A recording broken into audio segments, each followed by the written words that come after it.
Hello there. Welcome to the Maker Manager Money podcast, a podcast to inspire entrepreneurs to keep going and entrepreneurs to just start. My name is Kyle Ariel Knowles, and today's guest is Jonathan Mast. Jonathan is an international speaker and an AI consultant and coach. He helps businesses and professionals unlock the full potential of artificial intelligence, driving efficiency, increasing profits, and delivering unparalleled value to clients. Jonathan is also the founder of Whitebeard Strategies and the creator of the Perfect Prompt Framework. He simplifies complex AI concepts into practical, actionable strategies, guiding AI enthusiasts and entrepreneurs on how to leverage AI for growth and success. With extensive experience in online marketing and strategy, Jonathan focuses on helping businesses save time, increase profits, and deliver more value by implementing AI. Welcome to the show, Jonathan. Well, thanks for having me. I'm excited to be here and looking forward to our conversation. I'm really excited for the conversation. Where are you dialing in from? I am up in Michigan today. Great. And are you from there originally? I grew up here, and then a couple of years ago, we moved down, actually about a little over a year ago, moved down to Alabama. We got sick of the cold and cloudy winters here. But my youngest is 17, and we promised him we'd come back up for the summer so he could hang out with all of his friends and all that type of stuff. So hopefully, crossing my fingers, this will be our last season in Michigan. But we'll see. It's a beautiful place in the summer.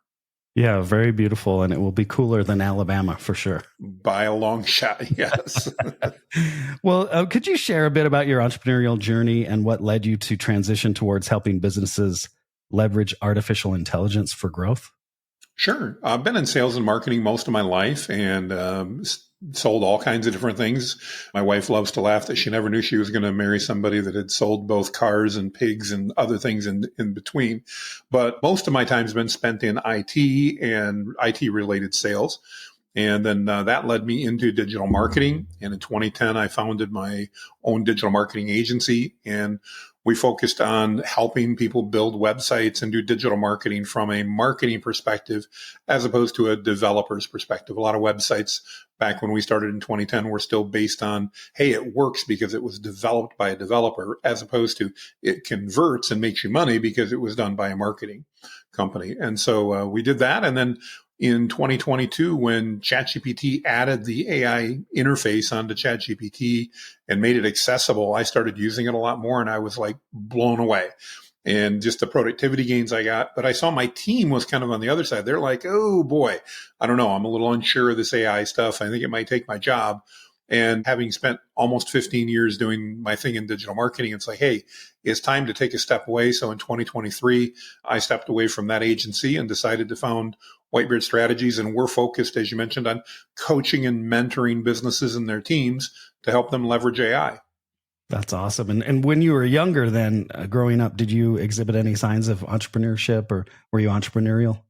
I was fortunate enough. I grew up in a small business family. So my grandparents, my parents, and that they were all involved in more retail than that, but it was still small business. And I grew up around that. So that was always very natural. And the concept of working for someone else always seemed a little foreign to me, because other than working for my dad and my grandfather, everything, I'd always kind of worked on my own. So yeah, I definitely had a lot of those talents. I, of course, was a good boy and went to college and then got a job and hated it. And so it didn't take too many years into that job to go, I need to step away and do something on my own. Okay. And what did you study in college? Of all things, accounting, which does not fit my personality at all. But in the illustrious wisdom of the guidance counselor in high school, I was very interested in investing. And they said, well, maybe you'd like to be a financial advisor. And I didn't know anything at 17, 18 years old. I'm like, yeah, that sounds cool. And they're like, okay, so go get an accounting degree because that'll give you credibility. Then after that, get a law degree because that'll give you knowledge. And then you can make tons of money in the financial advising business. That lasted about a year and a half. And I'm like, I hate accounting. I don't want to get a degree in accounting. I remember my mentor at the time, he's like, just stick it out. So I did. And then he's like, you ready to do the law thing? And I'm like, not a chance. I am so done with higher education. So I just left and got into sales. And that's something I was pretty good at and made a career doing that and starting my own businesses. What was the point when you decided like you didn't want to work for someone else? It was too many promises not kept, too many, both to me and to our clients, too many things that I just saw that like, I'm not comfortable doing that. I don't want to be doing that. Not that all of it was illegal or anything like that, although a few of them were, which was part of what led to that, but just not the way I wanted to run a business, not the way I wanted to do it. And of course, being in sales, it always felt like, if we were working together, Kyle, it was you and I had a relationship as much or more than you had a relationship with the company. And so that was just a real important thing to me to address and to deal with. Yeah. And I bet your sales background, sales experience really helped you to be an entrepreneur, because I've interviewed a lot of entrepreneurs. And I think one of the biggest struggles for someone to get into entrepreneurship is that sales side, going and selling the vision of the company, selling the products and things like that. So can you talk a little bit about how your sales experience helped you as an entrepreneur? Well, I certainly do think it helped. I mean, I know many entrepreneurs that are not salespeople by nature, but it helped.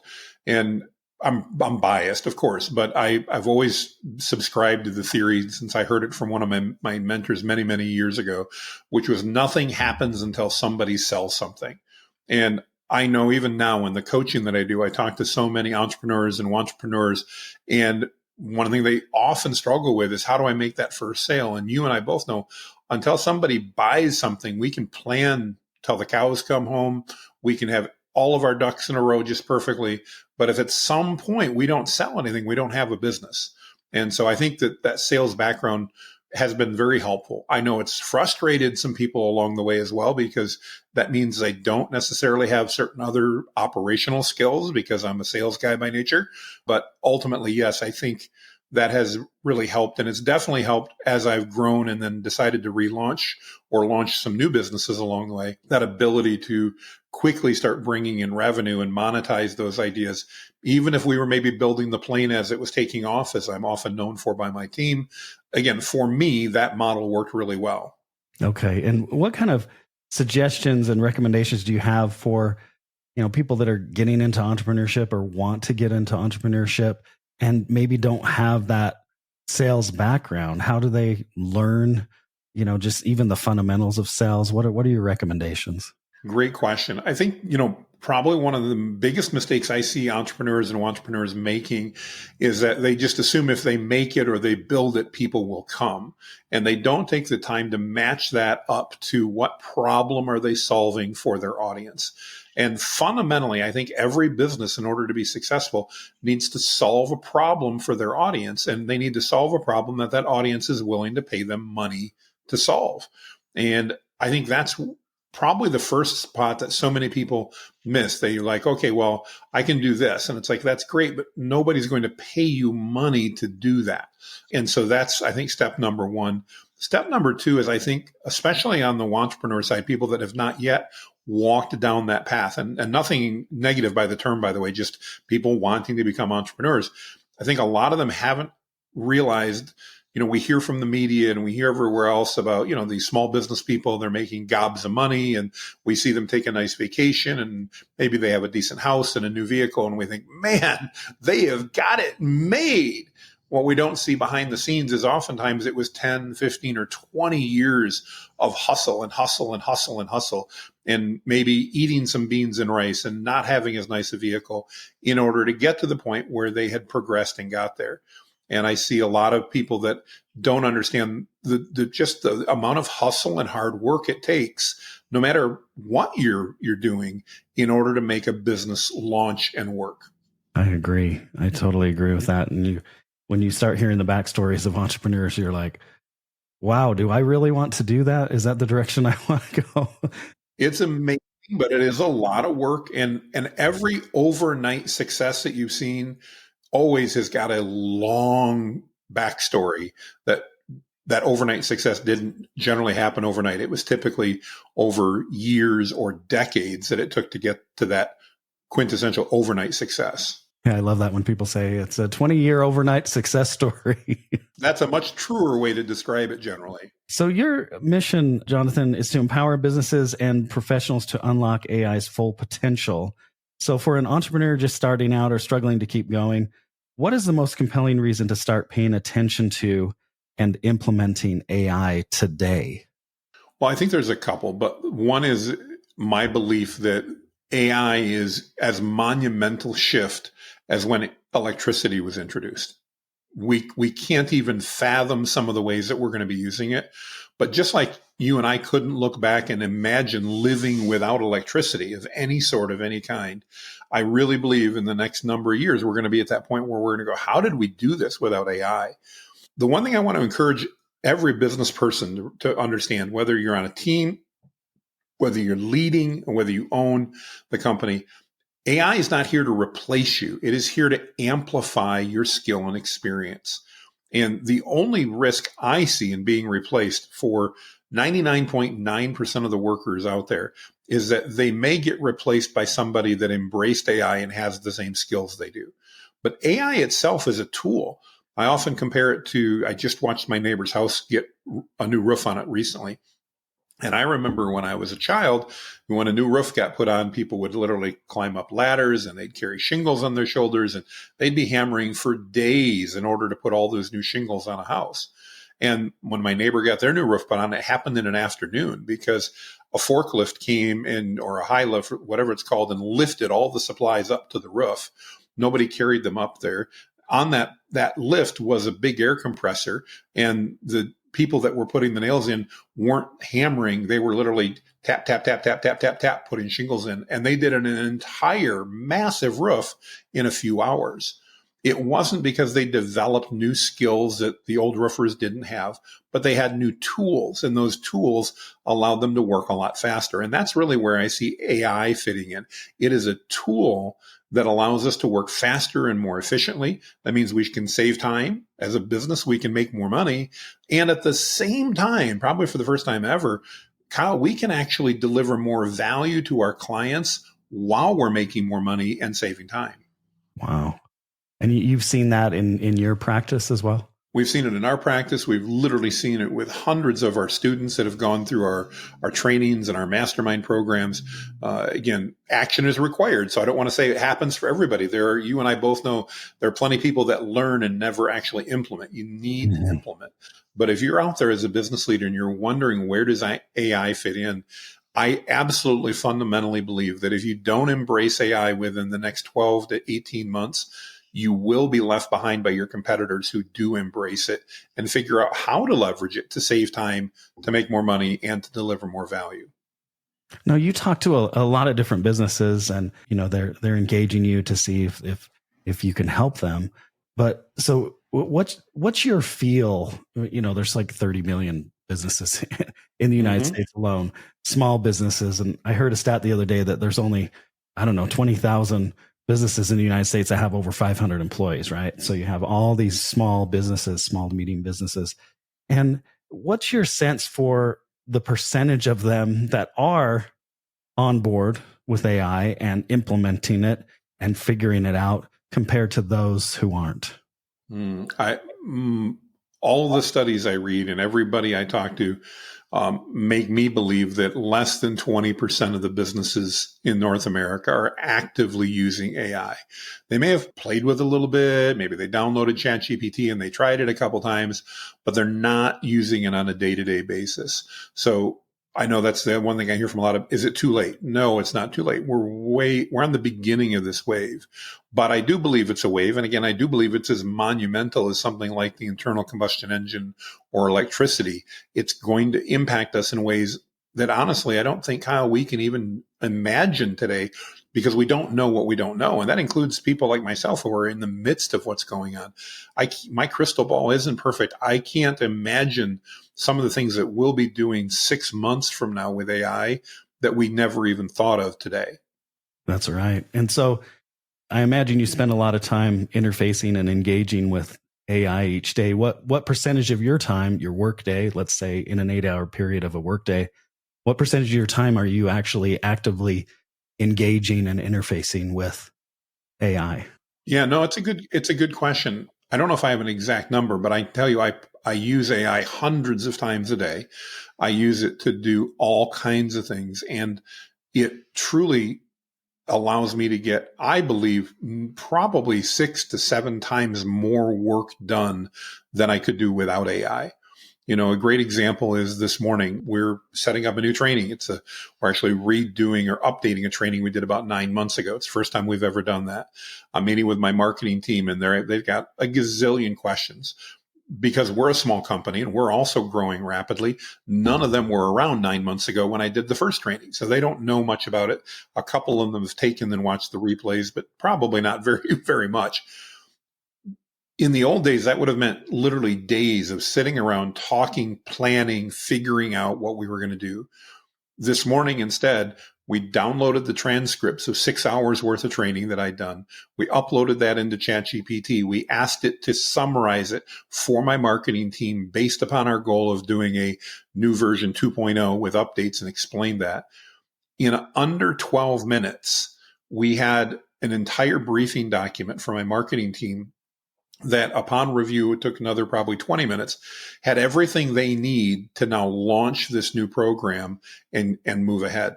So we took something that literally would have been 3 to 4 people for at least a day. So we're talking 20 plus man hours minimum. And we turned it into 3 people for 20 minutes or 1 man hour. And that is just, in my mind, so typical of the type of thing that we can use AI to do. That's one of many, but it's just so typical. Yeah, and I love the you use the word, I believe, amplify, and kind of all of a sudden you become a superhero because of this. You had this anchor asset. You had this training that you had developed, and you're taking, maybe even you used AI to get the transcripts. I'm not sure. We did, yeah. It was automatically transcribed by AI, and then we fed that in. Yep. You get the transcript, and then you can start asking questions of it, have it do things for you. So, I mean, I think there's just so many use cases right now that companies can use. But yeah, like you said, we don't know what we don't know yet. And the future is still available for us to pioneer, I guess, going forward. Absolutely. I haven't heard people talk about AI as using the analogy of electricity, because that's even a bigger analogy than I hear a lot. This is like the early days of the internet or the early days of mobile phones. But electricity, why do you say electricity? Why do you use electricity as an analogy? Because I think electricity has become ubiquitous for us in society. Unless we're Amish and we're living without it at all, it's something that we don't even think about anymore. I mean, we may think about, my batteries that I need an outlet to plug it into, but we don't think about electricity is expected to always be on, to always be there. And we notice very quickly all of the things we can't do if the power ever goes out due to a storm or anything like that. And in the background, to me, the difference is, Kyle, that we don't think about electricity. It's just there and we use it all day long. You'd ask me, how much do you use AI? It's hard for me to do because it's literally integrated in everything I do. I can, like I said, I can tell you hundreds of times a day, but it'd be hard to estimate. It'd be like asking me, how many times today did you use electricity? And I'm like, well, goodness.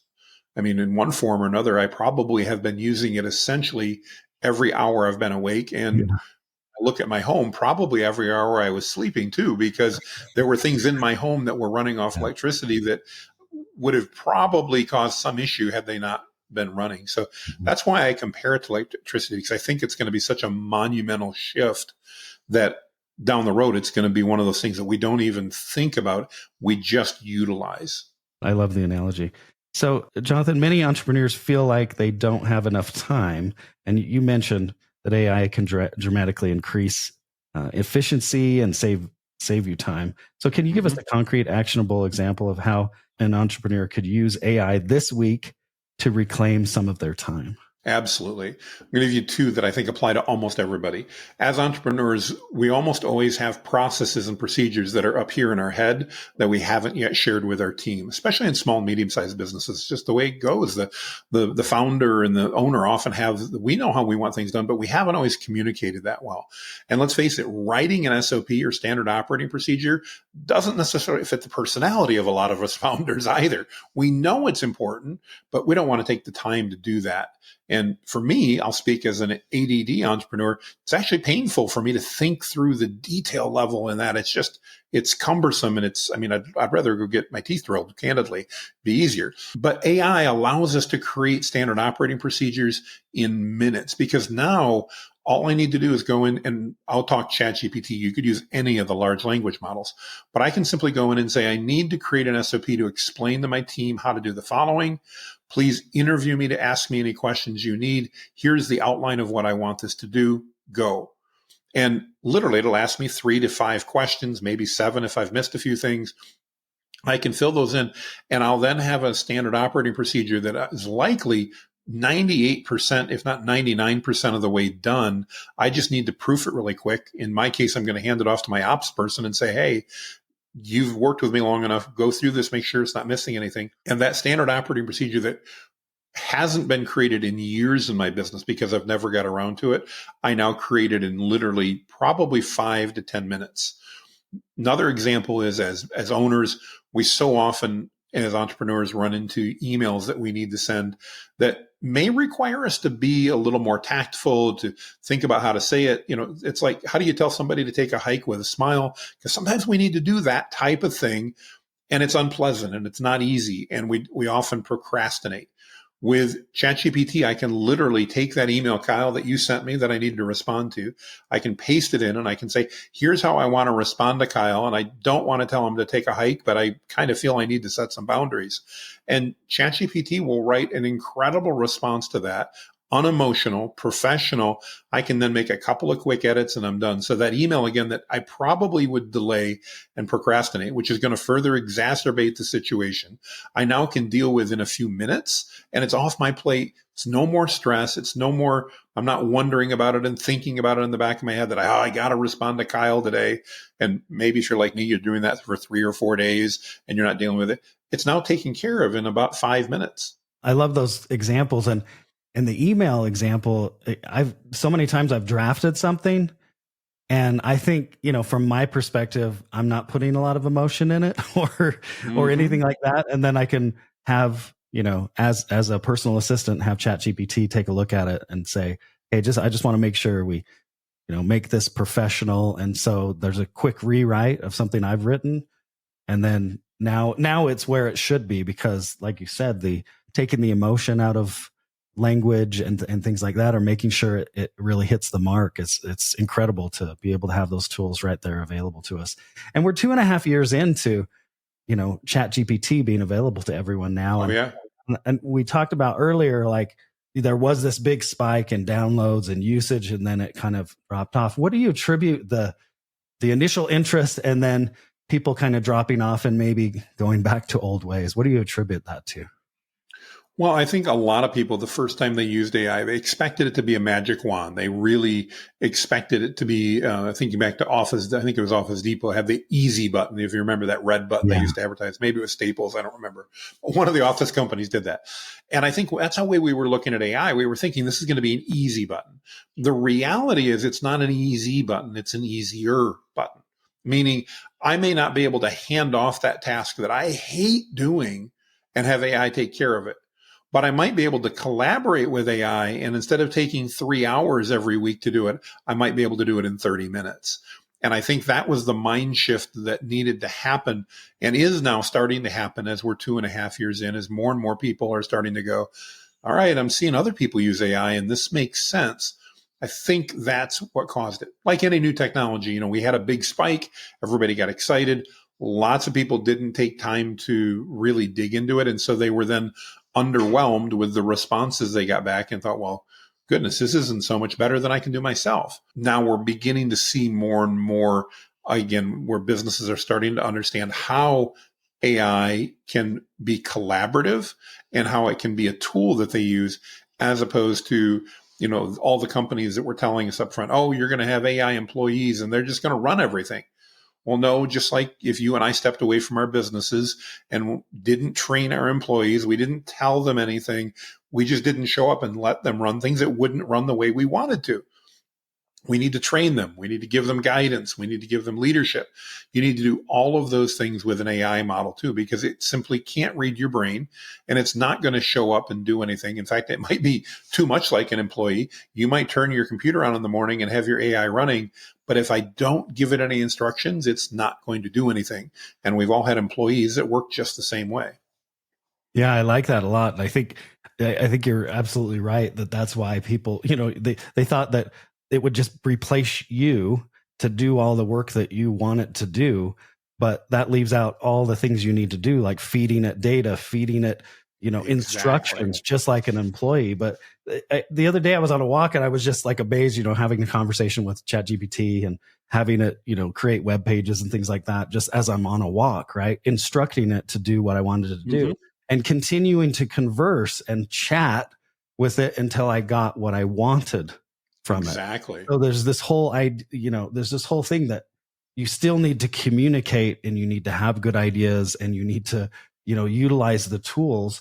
And I just think that it's amazing that for $20 a month, you have this expert in your back pocket, this expert employee that's an expert, a subject matter expert in all kinds of things you're not an expert in, that you can utilize if you chat with it. Yeah. I mean, for example, I have multiple what I call boards of advisors. So, being an entrepreneur can be lonely. Sometimes you don't know who to reach out to. You don't know what to do. And so I've got different boards of advisors that are made up of virtual people using AI that I can go to and help figure things out. I've got a couple that are specialists in not my industry AI, but are specialists for coaches and people like myself that run masterminds. And when I have questions about new programs or how can I best serve my audience, a lot of times I go to that board of advisors. There's 5 virtual people. They're real people. We've used public data to pull in their knowledge and everything else. So we've not stolen anything. This is all literally public data that we found. And we've now said, when I ask questions about how to build out a new course, I want you to use this perspective. I want you to use this framework. And again, it saves me so much time as opposed to trying to do everything manually. And what's even more powerful, I've made those same tools available to my team. So now my team can also utilize those, and that makes them more productive. And again, everybody wins in that process. And how did you set up these virtual personas then? I literally went, so at ChatGPT, there's a lot of different models we could talk about, and they're all, by the way, real quick, just side thing, whatever AI tool you have access to is a great tool to use for you today. You don't need to find the perfect tool. But let's talk about ChatGPT because it's kind of the big 900-pound gorilla. ChatGPT has the ability, as do others, to create what are called custom GPTs, or models that are trained on data you've uploaded. And for my avatar advisory board, I literally went in and I said, all right, I needed a board to help me with the following. And in my case, it was grow my coaching and mastermind business. Help me provide incredible value so that people just line up and basically want to pay me money, because if the free stuff is so great, imagine what the paid stuff's going to be. And based on that, I knew there were a couple of people in the world that coaches, a couple that I've actually hired that have expertise there. And I said, here are the programs and the type of data we want to include. I had it go out and do deep research, which is a new AI function in last couple months. And literally one of the reports I have is 143 pages long with over 300 citations about this particular coach's frameworks and what they recommended, success stories, and how they've helped other businesses like mine grow. And by the way, it doesn't matter what line of work you're in. My son's in-laws, they have a landscape company, and there are coaches and specialists that teach landscape companies how to do better, how to grow and scale. And he did the exact same thing for their business, because now when they have questions, instead of going, I don't know what to do, or, we're second generation, they literally go to this board of advisors. It's made up of AI-based personas trained on real data, and they can ask it questions like, how do we implement this new service? Or this is a problem we're running into. What have others found? And the great news is it's trained on this data. So it comes back and it actually gives you relevant guidance. It's like having a paid consultant, except that it's, like you mentioned, it's $20 a month. It's amazing. And so each of the personas is a custom GPT, I assume. Each of the boards is a custom GPT in this case, because they work in conjunction. I also have some that are just a single person that have a particular, but these that I'm talking about, mine's got 5 people on it, the one that I'm talking about.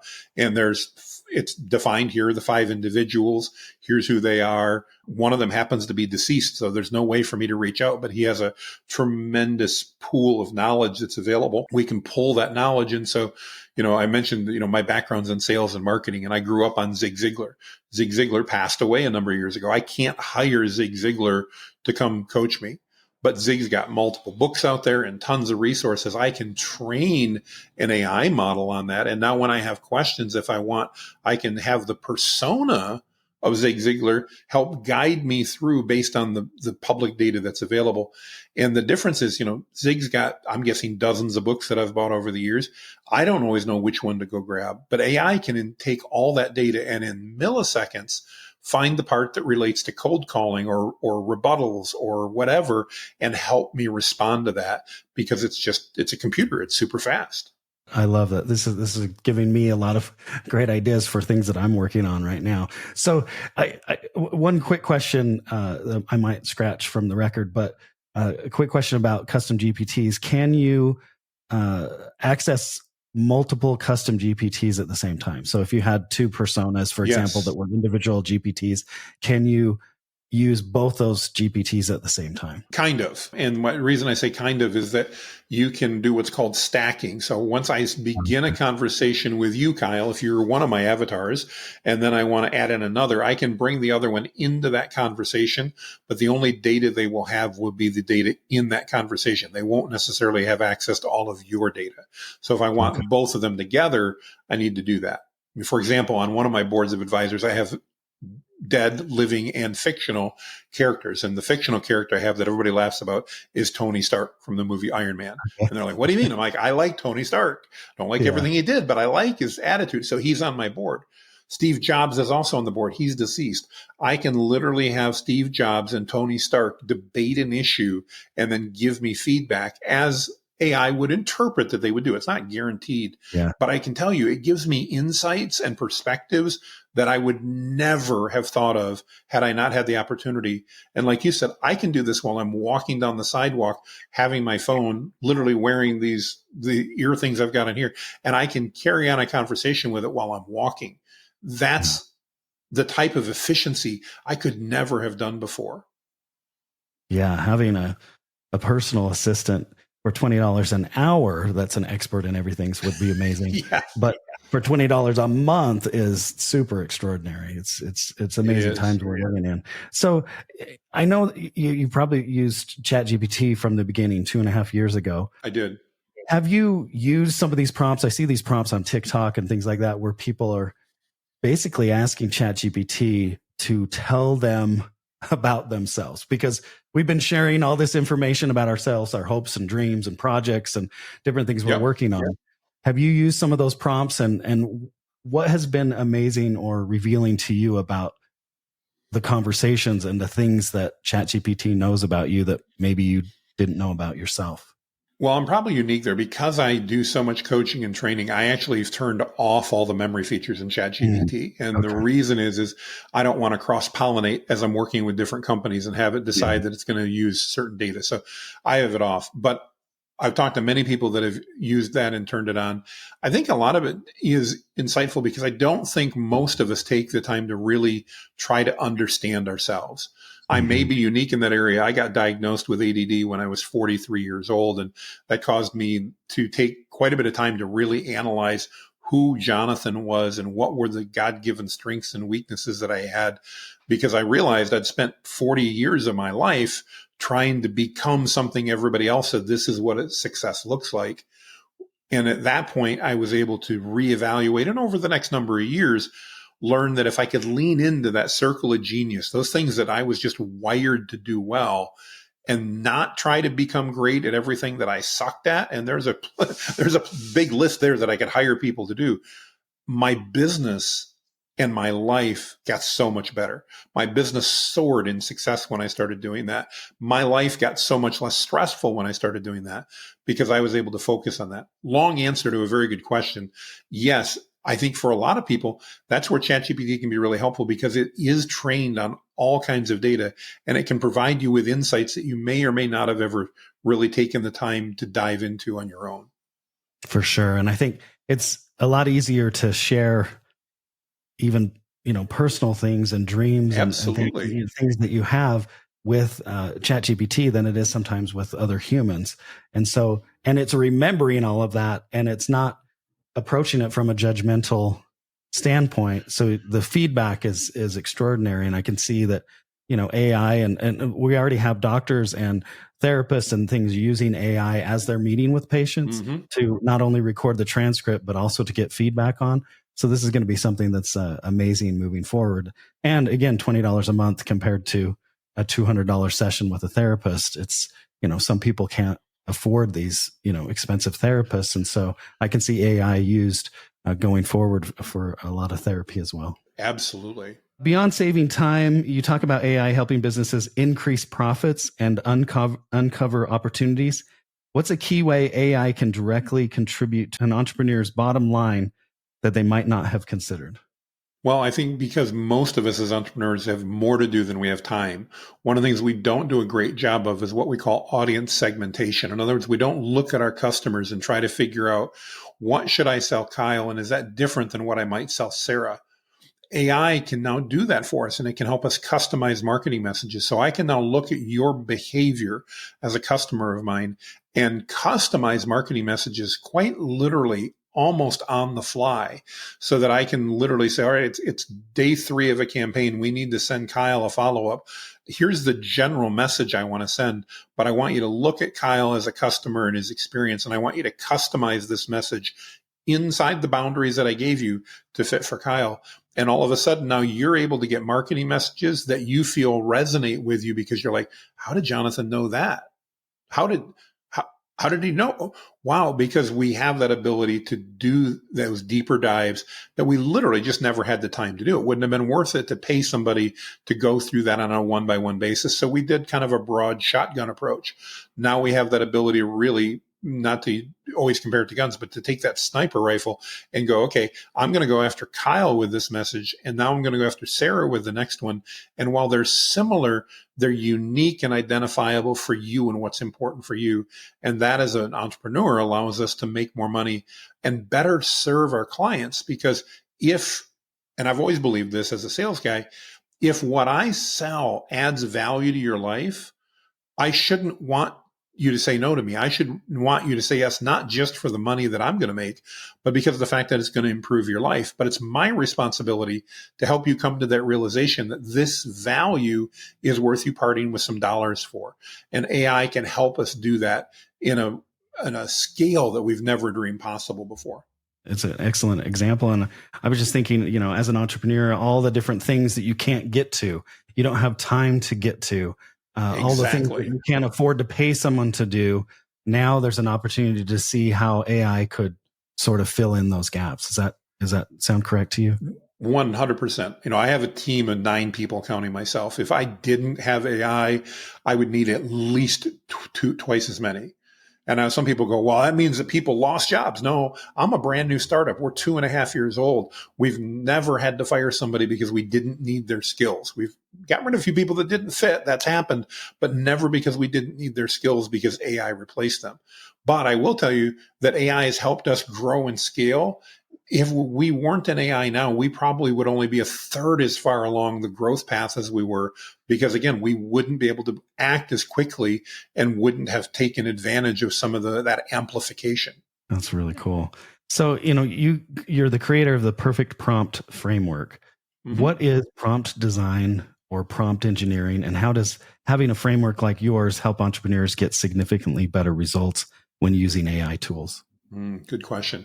So prompting is really just talking to AI. It's really that simple. There are fields of study like prompt engineering and all that, and 99.9% of us humans on Earth don't need to worry about that. It's really about how do we communicate. What happens, though, as soon as we start using AI, then between Facebook and Amazon and everybody else that listens to what we're doing and pays attention to our digital footprint, we start getting offered all these lists of prompts that are available that people want to sell us. And it's very enticing. If I'm, let's say, in the landscape business and I get a marketing message that says, 117 of the best AI prompts for landscape companies to use, and it's $29, I'm like, wow, I should probably do that. I mean, I'd learn. And that's great, except that now when it becomes time for me to use one of those prompts, I have to, 1, remember where I put that, and I may not remember. 2, I then have to take the time to read through on the low end, 117 prompts. I literally got an offer this morning for 10,007 prompts. Imagine trying to go through 10,000 prompts to find the one you want. You won't. Instead, it's easier to just use a framework. I'm a huge believer in frameworks, and I teach the perfect prompting framework, which is 4 simple steps. Step 1, tell the AI the type of expert that it is. So let's say we're going to write a press release. You're an expert at writing press releases. That's it. Step 2, give it context. I'm launching a new training next week talking about how to build out avatar advisory boards. And I want to relay a press release that we did this last September. And now we're doing a new version of it. Step 3, what's your question? Write me the press release. And step 4, the most important, you can skip 1, 2, and 3. Don't forget number 4. You literally end your prompt or your communication with AI with ask me any questions you have. So in this case, it sounds like you're an expert at writing press releases. I'm releasing a new course next week called Avatar Advisors, and it's an update from a course I did last September. I want a press release going out to people explaining what we're doing. Please write that press release and ask me any questions you have. Well, here's the beauty of that. I didn't have to think. I could just follow my 1, 2, 3, 4. And there are absolutely things that I left out in that now the AI model, ChatGPT or whatever, will come back and go, okay, Jonathan, who's the audience? You didn't tell us. Tell us a little bit more about your new course. Tell us a little bit more about your old course. And you may be going, oh my gosh, this is hard. Well, no, we're going to have a press release written in a few minutes based upon this, as opposed to, as you mentioned before, probably never writing the press release because we had too many things on our plate and too much to do. And press releases, well, they were far enough down the chain. They just didn't happen. I love the framework, and it's very simple and easy to follow. So for entrepreneurs or even established entrepreneurs, a lot of them might feel overwhelmed by all the AI buzz and, where do I begin? But what's the very first step they should take to explore integrating AI into their business or idea in a simple, practical way? So one of my favorite books out there that I've ever read is by Dan Martell, and it's Buy Back Your Time. And one of the things that Dan talks about in the book is to do a simple time study. And if you would imagine for an entire week, you would just, every 15 minutes, you would write down the main thing that you were doing that 15-minute period. That's it. Just run that. So after a week, you're going to have a lot of data points, and then go back through and highlight everything that made you feel good, that you're like, wow, I wish I could do more of that. Highlight in green. Everything that made you go, oh, wish I didn't have to do that. Highlight in pink or red or whatever. And I don't know if there's a red highlighter, but I know I had a pink one. Then go through all those items in pink. And there were a lot of them for me that I have to do, but I don't really love doing. And let's figure out how we can use AI to help me get those done faster.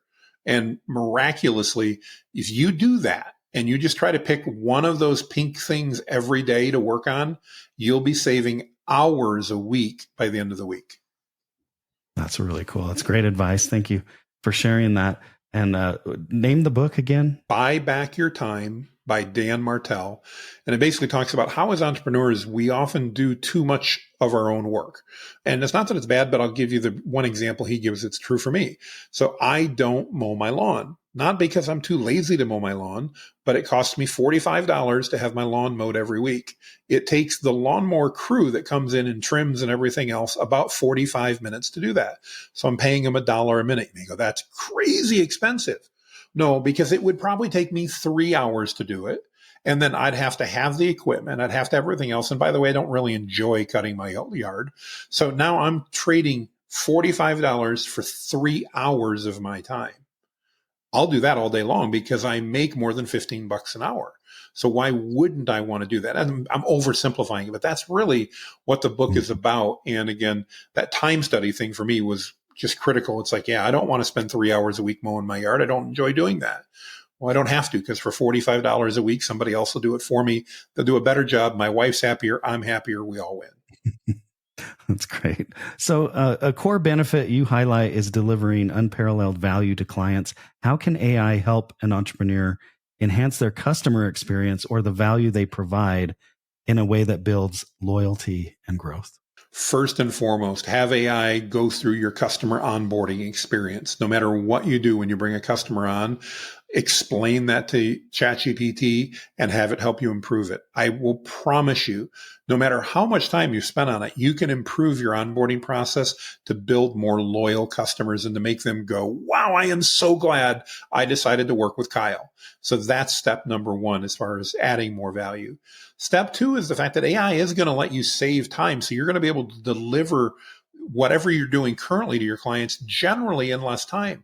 Even if you've got a landscape company and that means you're mowing lawns, AI is going to help build you more efficient schedules. It's going to help build better maintenance schedules. It's going to do all kinds of things to help make sure, as my son just shared with me that happened in his in-laws business recently, they got an urgent call because somebody forgot to mow a lawn, happened to be an hour away. So now they literally had to take a crew and send them an hour away to mow a lawn and come back. So they wasted essentially half of a day to mow 1 yard that paid them about $45. They lost money on that big time.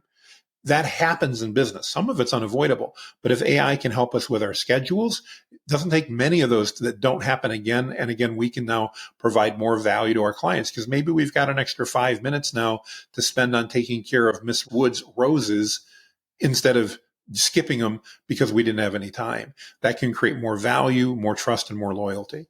I know you've guided over 400,000 people with AI. Is that, do I have an old number? Yeah, we reach out to over 500,000 people a day right now. Okay. So, and that's through training programs and coaching. What's a mindset shift that you recommend for entrepreneurs looking to quickly become proficient in AI? I know you've talked about the framework. Is there any other kind of mind shifts that needs to take place with an entrepreneur? It's a process, but after you follow through and identify all those red tasks you don't want to do, then we want to encourage you to start thinking about AI first as a solution instead of AI possible as a solution. And that does it's going to take a month or two of you focusing on the red tasks to get there, but then you can start doing it. And then even more powerful, you can start teaching your team how to do that. Because when your team does that, even a small business with say 10 employees, if you can save every employee a half hour a day, that's 5 work hours every single day that you have back for them to do a better work, to spend more time on something, or maybe just to take a breath and enjoy their job more and provide more value ultimately. So looking back at your journey, your entrepreneurial journey, and seeing the impact AI has on others, what's the most inspiring aspect of AI for entrepreneurship right now? It is the expert that you can't afford and desperately want to talk to. It's been trained on that. It will be as good as your average, you name it, professional. And it can help you with guidance and advice and counsel. And it will allow you as a leader to up your game in ways that you've never even imagined before. Just start sharing with it what you're dealing with, what questions you've got, or maybe it's just getting in your head because you had a rotten day, and have it help you get out of that so you can be a positive leader. What's a question about AI you wish I would ask you right now that I haven't asked you yet? That's a great question. I think, probably one of the biggest questions we get from people, it relates again to, is it going to take over the world? No, AI only does what it's been programmed to do. And AI is not sentient. It doesn't think about things like that. It's not lying to you because it didn't make a decision to try to deceive you. Is it wrong? Yeah, it's been trained on human data. Sometimes it is wrong, but it's not intentionally trying to deceive you. Yeah, I think there's a lot of fear out there, fear, uncertainty, and doubt, and a lot of FUD out there surrounding AI. Absolutely. But when you start talking about it as a tool to help you to become more productive in a similar way, electricity is a power or a tool, and the internet is, then it makes it easier to kind of get over that fear, uncertainty, and doubt. So I wanted to go into some personal questions right now for you. What's the most exciting thing you're working on right now? For me, I think the most exciting thing is just helping businesses learn how to use these custom GPTs and then agentic AI, which is the next thing that's coming out, started already, which instead of just giving it individual tasks to do, we can give it goals to accomplish, and it will actually define the tasks and execute on a number of those things independently. I think that, again, we're just scratching the surface of what AI can do for our businesses.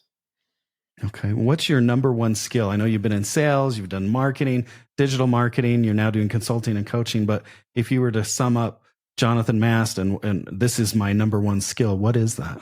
I make complex things seem simple. I like that. I know you spent some time working for the man or maybe working in Yes. corporate or for other people. What is a key difference between someone who works in corporate and someone who works at a startup? Well, I think the big difference is everything is your job in a startup. There is no that's not my job mentality. That doesn't work. Doesn't always work well in corporate either, but it can work there. It definitely doesn't work in a startup. And the other thing to remember is that, again, I'll go back to what we talked about.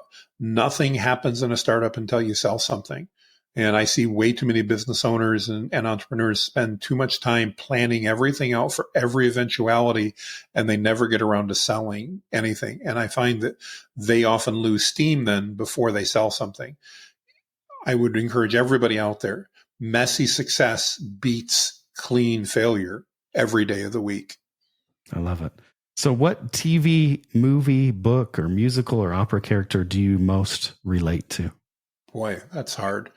As of right now, just because I just spent the last entire weekend driving and pulling an RV up from Alabama, it would be Dumbledore in the headmaster wizard in the Harry Potter series. In listening to the books that I listened to while I was driving, he has this immense ability, or his character does, to actually make complex things seem simple. And I really hope to be able to do that for my audience.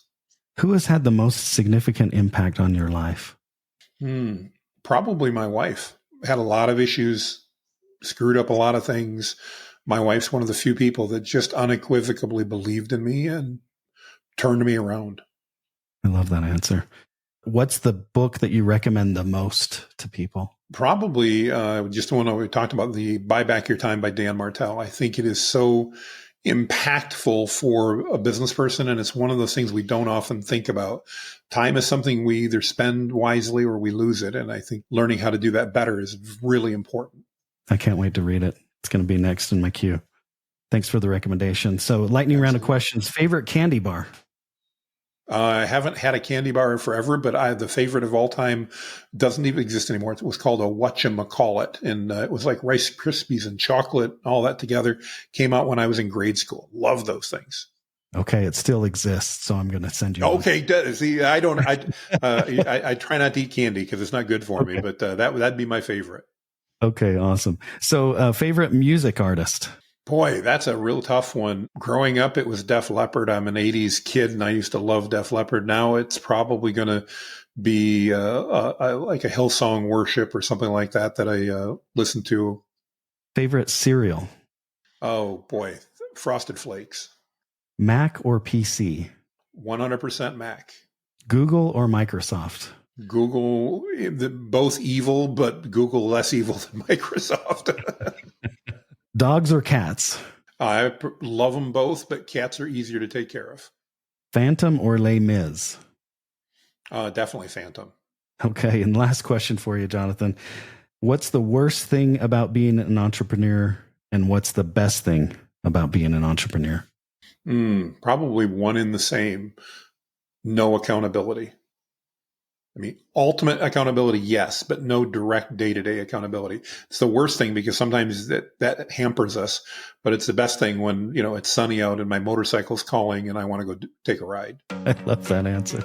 Well, thanks so much, Jonathan, for being generous with your time today. I've loved having you on the podcast and talking about all things AI. It's been very informative. It's inspired me to go try a few things with ChatGPT and the other LLMs that I'm using right now. And I hope it inspires entrepreneurs to get on board with AI or use AI in different ways. And we'll put links to all of your training courses, your website, all those kinds of things where people can find and connect with you. So thank you so much for being on the show today. Thank you. It's been a pleasure.